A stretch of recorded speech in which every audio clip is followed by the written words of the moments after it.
Mga kapuso, mga kabarangay, hindi mawawala ang pagkukumpara natin sa nagawa ng isang tao laban sa mga nagawa natin.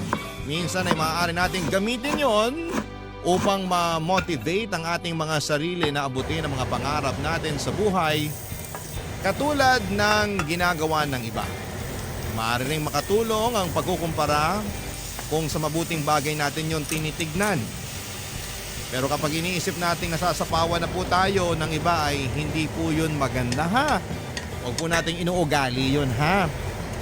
Sa mga magkarelasyon na pinasok na po ang pagpapamilya, malaking bagay ang pagtulungan ninyo ang lahat ng problema na kayo ay magkasama upang malagpasan ninyo ang anumang mga pagsubok na dumarating sa inyong buhay.